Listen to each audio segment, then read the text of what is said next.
수목은 기쁨교회 9월 넷째 주일 예배로 하나님께 영광 올려드리겠습니다. 좋으신 하나님, 거룩하고 복된 주일 예배로 영광 올려드리게 하여 주시니 참으로 감사를 드립니다. 오늘도 본문 말씀을 기름 부어 주옵시고 활짝 열어주시니 감사를 드립니다. 예수 그리스도의 보배로 충만한 질그릇으로 복음 전파케 하시니 감사를 드립니다. 이 시간도 바람같이 불같이 생수같이 임하시고 운행하시는 성령 하나님을 의지하고 찬양합니다. 전파를 통해서 방해하는 모든 악한 세력들 예수의 피로 소멸케 하심을 감사를 드립니다. 오직 하나님을 감동시키는 설교를 하게 하심을 감사를 드리며 나사렛 예수 그리스도의 이름으로 기도드리옵나이다. 오늘 은혜 받으실 하나님의 말씀은 고린도후서 4장 7절로 15절 말씀을 봉독해 올려드리겠습니다. 고린도후서 4장 7절로 15절 말씀입니다. 우리가 이 보배를 질그릇에 가졌으니 이는 능력의 힘이 큰 곳이 하나님께 있고 우리에게 있지 아니함을 알게 하려 함이라. 우리가 사방으로 우겨쌈을 당하여도 쌓이지 아니하며 답답한 일을 당하여도 낙심하지 아니하며 핍박을 받아도 버림받지 아니하며 거꾸러뜨림을 당하여도 망하지 아니하고 우리가 항상 예수 죽인 것을 몸에 짊어지면 예수의 생명도 우리 몸에 나타나게 하려 함이라.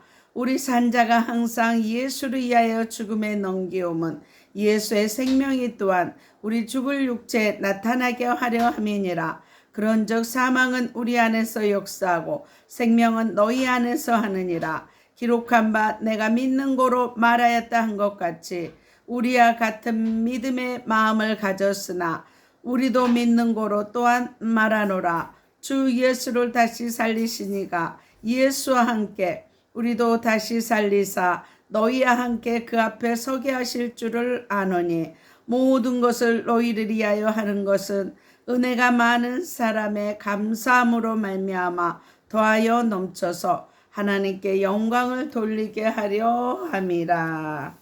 아멘. 오늘 저와 여러분의 이 시간 민수기 14장 28절 말씀에 내 귀에 들린 대로 행하신다 하셨습니다. 선포 기도하겠습니다. 하늘 문이 열렸습니다. 회개의 문이 열렸습니다. 구원의 문이 열렸습니다. 말씀의 문이 열렸습니다. 기도의 문이 열렸습니다. 찬송의 문이 열렸습니다. 전도의 문이 열렸습니다. 선교의 문이 열렸습니다. 감사의 문이 열렸습니다. 기쁨의 문이 열렸습니다. 내 영안이 열렸습니다. 내 귀가 활짝 열렸습니다. 내 마음의 문이 활짝 열렸습니다. 묶였던 거 풀렸습니다. 치유받았습니다. 회복되었습니다. 응답받았습니다. 기적이 일어났습니다. 성령 충만 받았습니다. 내 영혼이 소생되었습니다. 내 영이 24시간 기도합니다. 내 영혼이 잘된 것 같이 범사가 잘되고 강건케 되었습니다. 소망의 하나님이 모든 기쁨과 평강을 믿음 안에서 너희에게 충만케 하사 성령의 능력으로 소망이 넘칩니다. 예수께서 이르시되 내가 곧 길이요 진리요 생명이니 나로 말미암지 않고는 아버지께로 올 자가 없느니라. 내게 능력 주시는 자 안에서 내가 모든 것을 할 수 있느니라. 너희는 마음에 근심하지 말라. 하나님을 믿으니 또 나를 믿으라. 주의 영이 계신 곳에는 자유함이 있느니라. 너희는 먼저 그의 나라와 그의 의를 구하라. 그리하면 이 모든 것을 너희에게 더하여 주시리라. 항상 기뻐하라. 쉬지 말고 기도하라. 범사에 감사하라. 이는 그리스도 예수 안에서 너희를 향하신 하나님의 뜻이니라. 주 예수를 믿으라. 그리하면 너와 내 집이 구원을 얻으리라. 오늘 저와 여러분에게 주시는 하나님의 말씀은 고린도서 4장 7절로 15절 말씀으로 질그릇과 보배의 관계, 질그릇과 보배의 관계라는 제목으로 하나님의 말씀을 선포하겠습니다. 이 말씀이 선포될 때 성령의 역사하심으로 예수 그리스도의 보배로 충만한 질그릇으로서 복음 전파하시는 저와 여러분들이 다 되시기를 바랍니다. 오늘 본문은 바울이 복음을 전하는 가정에서의 연약함과 고난을 묘사하면서도 그 안에서 하나님의 강력한 능력이 드러나는 점을 설명하는 구절입니다. 바울은 우리의 몸을 질그릇에 비유하면서 그 안에 담긴 보배 같은 하나님의 능력을 강조합니다. 그 고난이 그리스도의 영광을 드러내는 통로임을 말씀하고 있습니다. 이 시간 보배와 질그릇의 관계를 통해서 세 가지로 생명의 말씀을 주십니다.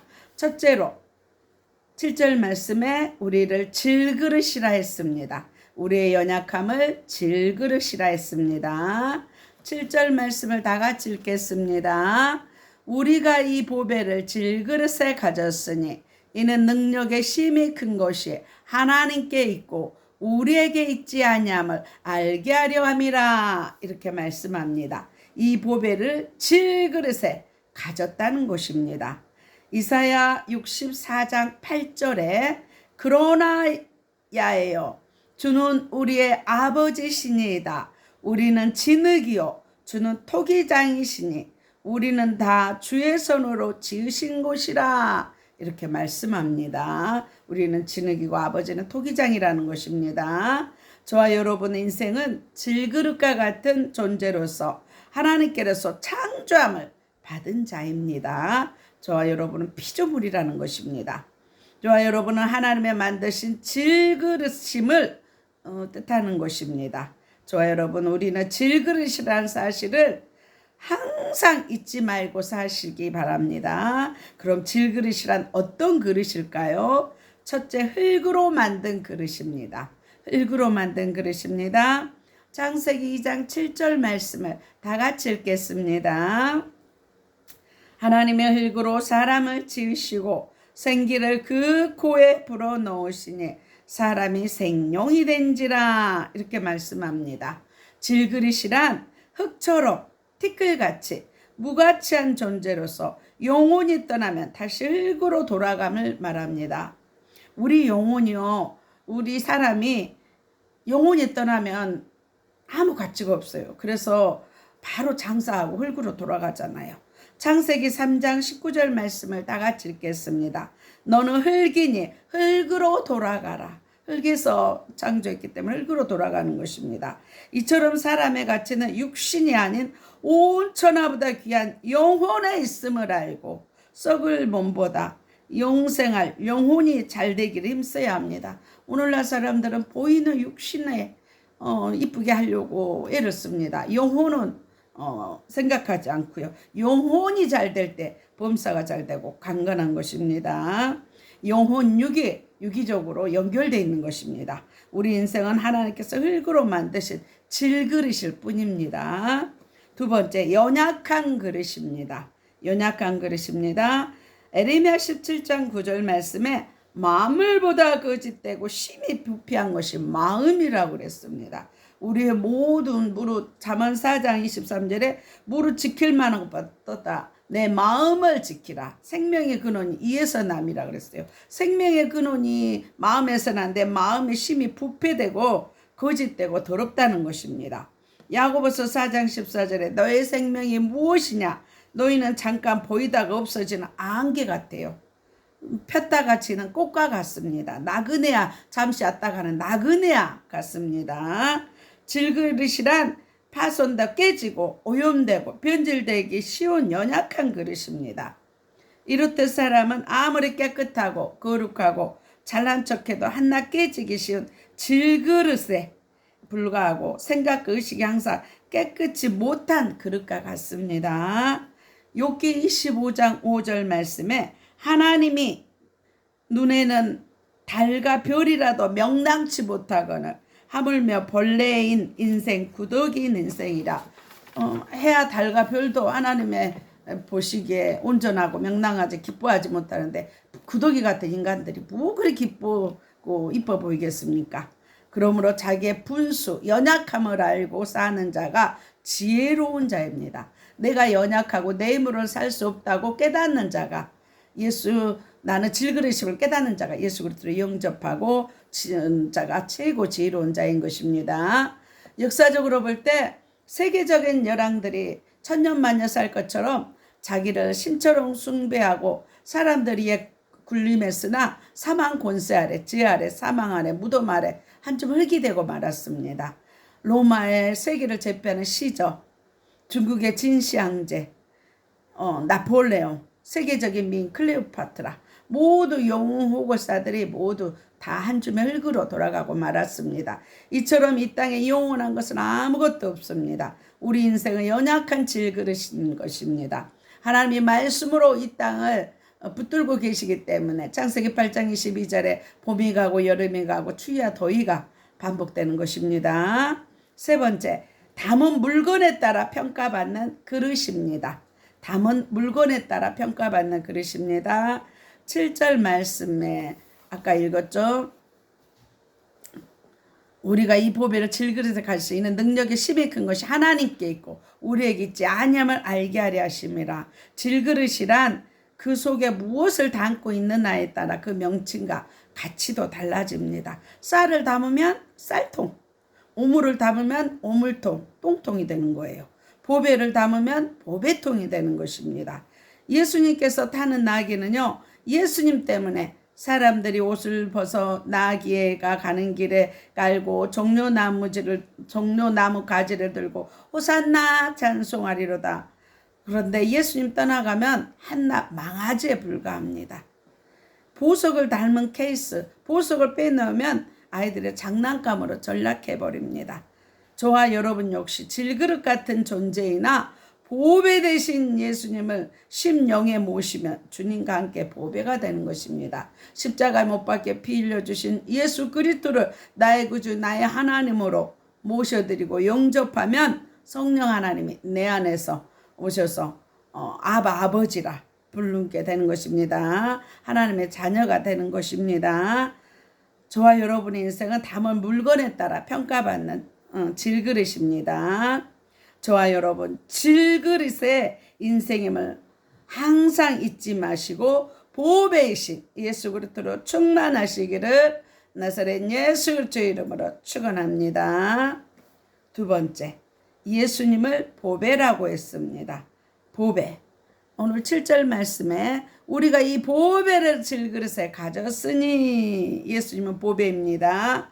이사야 63장 6절에 야훼를 경외하는 것이 너의 보배니라. 하나님을 경외하는 것이 보배라는 거예요. 골로새서 2장 3절에 그리스도 안에는 지혜와 지식의 모든 보화가 감추어 있습니다. 예수 그리스도 안에 지혜, 지식 모든 것이 다 감추어 있습니다.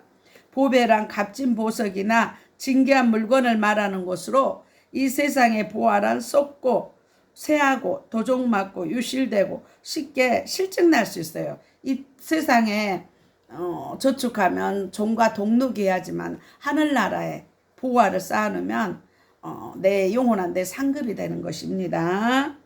그러나 예수 그리스도는 세상의 보화는 달리 영육간의 행복을 가져다 주는 것입니다. 즉 예수님은 참 보화임을 말씀합니다. 이 세상 것은 나에게 참 보배가 아니야. 예수님은 참 보배입니다. 참 생명입니다. 저와 여러분, 우리 예수님을 참 보화이심을 알기 바랍니다. 그럼 왜 예수님이 참 보화, 참 보배이신지요? 첫째, 유일하신 분이기 때문입니다. 유일하신 하나님, 오로지 유일하신 한 분이십니다. 사도행전 4장 12절에 천하 인간의 구원을 얻을 만한 다른 이름이 없나니, 천하 인간을 구원할 아직까지 구원자의 이름을 우리에게 주신 일이 없다 그랬어요. 우리나라에는 30-40명이 내가 예수다 그 사람들은 다 이단입니다. 이 세상의 구원주는 오직 예수뿐입니다. 예수님은 성인, 성자, 이인들과는 달리 하나님이 인간의 몸을 입고 세상에 오신 하나님이십니다. 보이지 않는 하나님이 보이신 하나님으로 오신 분이 예수 그리스도십니다. 빌립보서 2장 6절로 11절 말씀을 다 같이 읽겠습니다. 예수 그리스도는 근본 하나님의 본체시나 자기를 비워 종의 형체를 가져 사람들과 같이 되었고 사람의 모양으로 나타나 자기를 낮추시고 십자가에 죽기까지 복종하셨으니 하나님이 그를 지극히 높여 모든 무릎을 예수 이름에 꿇게 하시고 모든 입으로 예수 그리스도를 주라 신께 하셨느니라. 이렇게 말씀합니다. 예수님이 유일하신 참 보호하십니다. 두 번째, 값진 진주와 같기 때문입니다. 마태복음 13장 44절에서 46절에는 예수님은 밭에 감추인 보화, 극히 값진 진주라 했습니다. 극히 값진 진주란 돈으로 환산할 수 없는 존귀한 보화로서 이 세상 그 무엇과도 바꿀 수 없는 참 보화이십니다. 이처럼 우리가 예수를 믿음으로 받는 구원이란 하나님께서 예수 믿는 자들에게 주신 은혜의 선물로서 그 가치는 돈으로 환산할 수 없는 백지수표와 같습니다. 백지수표는요, 내가 원하는 대로 쓰기만 하면 돼요. 그래서 시편 81편 10절에 입을 크게 벌려 구하라고 합니다. 이왕에 구할 거 100만 원 구하지 말고 1000만 원, 만만 원 이렇게 크게 벌리시기 바랍니다. 에베소서 2장 8절에 너희가 그 은혜를 인하여 믿음으로 말미암아 구원을 얻었으니 이것이 너희에게 난 것이 아니라 하나님의 선물이에요. 그래서 은혜입니다. 즉 예수님은 어떤 진주보다 값진 참 보화이십니다. 그래서 통합찬송가 102장 새찬송가 94장에 보면 주 예수보다 더 귀한 것은 없네. 예수밖에 없다고 찬송하는 것입니다. 세 번째, 만국의 영원한 보화와 같기 때문입니다. 학개서 2장 7절에 만국을 진동시킬 것이며 만국의 보화가 이르리니 내가 영광으로 이전에 충만하리라. 만군의 야의 말이라 말씀합니다. 예수님은 온 세상 만국 그 누구를 막론하고 예수를 소유할 때 큰 영광과 기쁨과 행복을 영원토록 만끽할 수 있는 영원한 보화이십니다. 사도행전 16장 34절에 저희를 데리고 자기 집에 올라가서 음식을 차려주고 저와 온 집이 하나님을 믿음으로 크게 기뻐하였더라. 이렇게 간수장이 예수 믿고 난 후에 변화를 말씀합니다. 사도행전 8장에 그 아시리아의 혼혈 정책으로 시달리는 사마리아 땅에 빌립이 복음을 증거했을 때 귀신이 떠나가고 완진병이 일어나면 그 성에 큰 기쁨이 있다고 성경은 기록하고 있습니다. 저와 여러분, 예수님은 유일하고 값진 영원한 참 보화이심을 누리시고 증거하시기를 바랍니다. 세 번째, 보배를 담은 질그릇에 복되다 하십니다. 보배를 담은 질그릇이 복되다 하십니다. 7절로 9절 말씀을 다 같이 읽겠습니다. 우리가 이 보배를 질그릇에 가졌으니 이는 능력의 힘이 큰 것이 하나님께 있고 우리에게 있지 아니함을 알게 하려 함이라. 우리가 사방으로 우겨쌈을 당하여도 쌓이지 아니하며 답답한 일을 당하여도 낙심하지 아니하며 핍박을 받아도 버림받지 아니하며 거꾸러뜨림을 당하여도 망하지 아니하고 우리가 항상 예수 죽인 것을 몸에 짊어지면 예수의 생명도 우리 몸에 나타나게 하려 하심이라. 이렇게 말씀합니다. 우리가 생명의 구주시며 참 보배가 되신 예수님을 우리 심령 속에 모시면 우리의 신분과 가치와 영광과 복도 달라지는 것입니다. 보배 되신 예수를 모시면 보호받음을 말씀합니다. 그래서 요한복음 18장에 내가 너를 고아처럼 버려두지 않고 너희에게로 오리라. 예수님 십자가 진 것은 우리의 재앙과 저주를 담당하고 성령을 보내주시기 위해서, 함께 하시기 위해서 십자가 지셨습니다. 그래서 시편 23편의 선한 목자로 임마누엘로 함께 하기 위해서 오셨습니다. 저와 여러분, 예수님을 모시고 보호받는 성도가 되시기 바랍니다. 그럼 보호받는 성도는 어떤 행복을 주십니까? 첫째, 사방으로 우겨쌈을 당하여도 쌓이지 않습니다. 8절에 우리가 사방으로 우겨쌈을 당해도 쌓이지 아니하며 이렇게 말씀합니다. 사방으로 우겨쌈이란 진퇴양난, 사면초가 여러 가지 환경적인 악조건이 엄습함을 말합니다. 그러나 걱정할 것이 없는 것은 주께서 항상 함께 하시기 때문입니다. 시편 23편 4절에 내가 사망의 음침한 길을 갈지라도 두려워하지 않을 것은 주께서 나 함께 하시기 때문입니다. 로마서 8장 35절에 하나님이 우리를 이해하시면 누가 우리를 대적하리요? 환난, 핍박, 기근, 위험, 적신, 칼이랴 아무도 우리를 그리스도의 사랑에서 끊을 수 없느니라. 저도 예수 믿는다고 남편으로부터 강한 핍박을 받을 때 이 말씀이 살아 역사해서 이 말씀 때문에 저도 승리할 수 있었던 것입니다. 열왕기하 6장 14절에서 23절에 아람 군대가 엘리사를 포위할 때 엘리사의 시종 게하시는 겁을 냅니다. 엘리사의 기도로 게하시의 영의 눈이 떠지자 아람 군대보다 훨씬 많은 불말과 불병거가 주위를 둘러싸고 있다는 것을 봅니다. 아람 군대가 엘리사의 기도로 눈이 어두워 사마리아 성 안에 들어와 갇히게 됐을 때 엘리사의 권유에 따라 이스라엘 왕은 그들을 잘 먹인 후 보내어서 그 후로 한동안 아람은 이스라엘을 공격 못합니다. 이렇게 기도하는 엘리사 때문에 이스라엘이 평안할 수 있었습니다. 기도하는 저와 여러분 때문에 이 나라 이 민족이 화평하고 평강할 줄 믿습니다. 세 번째, 그래서 또 찬송가 455장에 주 안에 있는 나에게 딴 근심 있으랴. 내 안에 보배 되신 예수를 모시고 살면 십자가 앞에서 모든 염려 근심 걱정을 다 풀어놓기 때문에 사방으로 우겨쌈을 당하다 쌓이지 않고 보호를 받습니다. 두 번째, 답답한 일을 당하여도 낙심치 않습니다. 8절에 답답한 일을 당하여도 낙심치 아니하며 세상 살다 보면 답답한 일을 만날 때가 있습니다.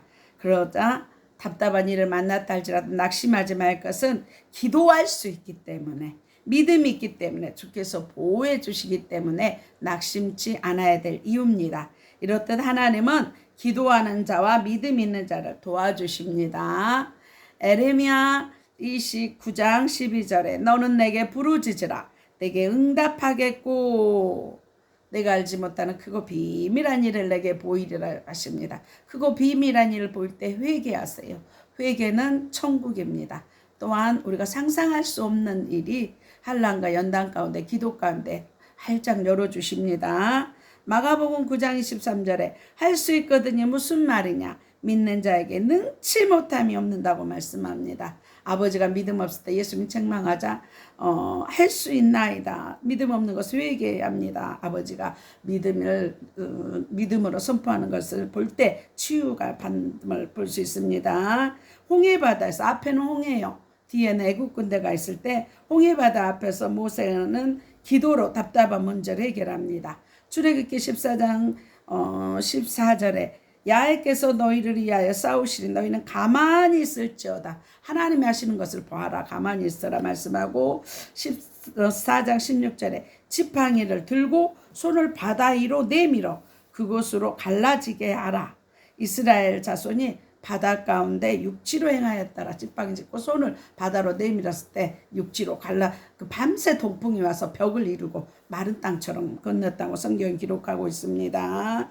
그래서 고난 속에서도 좌절하지 않는 이유는 주님이 함께 하시기 때문입니다. 그래서 찬송가 495장, 새 찬송가 438장에 보면 내 영혼이 은총 입어 중환제진 벗고 보니 슬픔 많은 이 세상도 천국으로 하도다. 높은 산이 나와 그 어디 천막이도 주님 계신 곳이 하늘나라라고 말씀하고 찬양합니다. 그 다음에 10절에 아까 예수의 죽음을 몸에 짊어지면 그리스도의 고난과 죽음에 동참하는 삶, 고난 후 부활의 영광이 있음을 말씀합니다. 세 번째, 핍박과 거꾸러뜨림을 당하여도 망하지 않습니다. 절대 7번 넘어져도 8번 일어납니다. 그러나 시편 37편의 악인은 한 번 넘어지면 일어나지 못하는 것입니다. 9절 말씀에 핍박을 당하여도 버림받지 아니하고 거꾸러뜨림을 당하여도 망하지 아니합니다. 우리가 그리스도 안에서 경건하게 살고 믿음으로 살려다 보면 온수마귀가 여러 모양으로 유혹하고 핍박하고 거꾸러뜨림을 하지만 주님 내 안에 계시면 걱정할 것 없습니다. 왜냐하면 천국의 상급이 기다리고 있기 때문입니다. 마태복음 5장 11절에 나를 인하여 너희를 욕하고 핍박하고 거짓으로 너희를 거슬려 모든 악한 말을 할 때에는 너희에게 복이 있나니 기뻐하고 즐거워하라. 하늘에서 너희 상이 큼이라 말씀합니다. 제가 잘 아는 목사님은 남편에게 머리를 맞아서 피가 철철 넘치는데 하나님 이 말씀을 주시더래요. 하늘에서 너희 상이 큼이라 기뻐하라고. 그래서 지금은 어마어마한 사역을 하고 계십니다. 그다음에 사도행전 14장에 바울이 루스드라에서 복음을 전하다가 돌에 맞아 죽었다가 다시 살아나 또다시 복음을 전하면 천국을 바라봄입니다.